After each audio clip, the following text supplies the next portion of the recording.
Rodric Braithwaite, welcome to the programme. Thank you for inviting me. There are few truly historic figures. Why is Mikhail Gorbachev one of them? Well, that's a long story, and there's been an awful lot said about him today. I'd like to start from somewhere a bit different, if that's okay by you. I'd like to start from Gorbachev as a person, because I knew him quite well over a rather long period.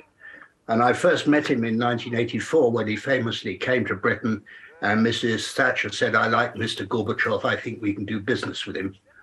And he was quite evidently to all of us totally different from any previous Soviet leader. He was warm, he was open, he talked frankly, he argued back at you, he spoke without notes, he improvised, and he was very, very human. He was tough, he stood up for his own positions, but he was evidently somebody you could work with. So that was my first encounter with him, very, very brief. I barely shook his hand. And then I got to know him much better when I was in Moscow. And the last time I saw him was in 2014, when we were in Berlin to celebrate the 25th anniversary of the fall of the Berlin Wall. And he was still full of beans. And I ended up by being rather fond of him as a person. And that's an odd thing to say about the General Secretary of the Soviet Communist Party. You were in Moscow at the time of the fall of the Berlin Wall. Do you think that Gorbachev had any idea of the extraordinary consequences that would be unleashed by that event? Well, I don't. I think the answer is he knew what he wanted it to become. He wanted it to become a much more open, prosperous, humane, democratic society, but he wanted it to go on being the Soviet Union. That's what he was brought up with. He just wanted to, as it were, civilize it, turn it, as they used to say in Russia, into a normal country.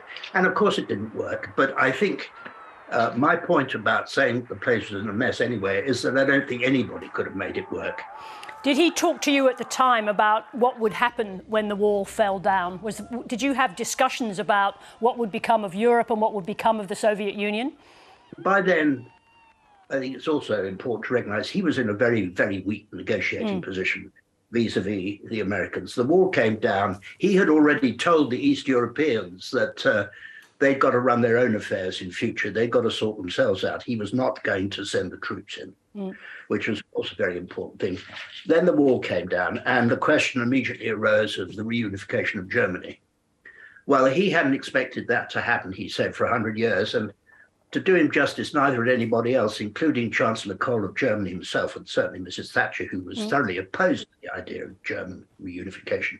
So he was negotiating for a position of weakness for something that would cause a major change in Europe, the reunification of Germany, and we insisted it should be reunified inside NATO. Well, I mean, that wasn't a prospect any Russian welcomed, given the World War and so on, and their losses, 27 million.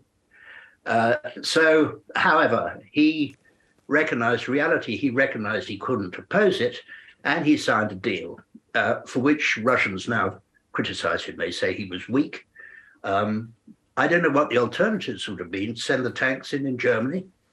He could have done that. Well, let me ask you that about the consequences, because at least that period after the fall of the wall and after he left office, a terrible time for Russia, certainly fed Vladimir Putin's imagination. What would Mikhail Gorbachev make of Vladimir Putin today?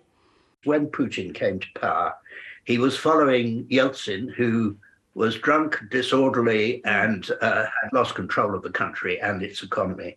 And he came saying to Russians, I can give you back your self-respect. I can give you an economy that works. I believe in democracy. He said publicly, dictatorship never works, said Putin in the year 2000. We are a European country. We need to cooperate with the West. Well, those are all things that Gorbachev approved of. Of course he did. And, you know, we approved of them too. It just didn't turn out like that. It turned out very soon, within 2 or 3 years, that Putin was a different kind of man, and he began locking people up and interfering in Ukraine and invading Georgia and all those things. something else that's significant in his legacy, we think of him a lot in relation to Ronald Reagan and attempts to halt nuclear proliferation in the world. To what extent should Mikhail Gorbachev be given credit for halting or slowing the arms race at that time? He should be given great credit for it. He couldn't understand nuclear weapons. He couldn't understand what sense it made for us all to arm ourselves with weapons, which if we used them would destroy not only our enemies, but ourselves. He could never understand why Mrs. Thatcher was so in favor of nuclear deterrence. And he said so, he argued with her about it. But I think there was a happy coincidence because Reagan, who of course was an anti-communist, very tough on communism, also couldn't understand what nuclear weapons were for. And when he came to power, he started, to the dismay of his hardline advisors, looking for a way out of this stuff and looking for somebody to talk to, and he found Gorbachev. So I think between them, they made, probably neither of them could have done it without the other. They made both, I think, made a very considerable contribution towards making the world a safer and more civilized place. Rodric Braithwaite, thank you very much indeed for sharing your recollections and also your analysis of that extraordinary time that you lived through. Thank you. Thank you. Thank you for having me.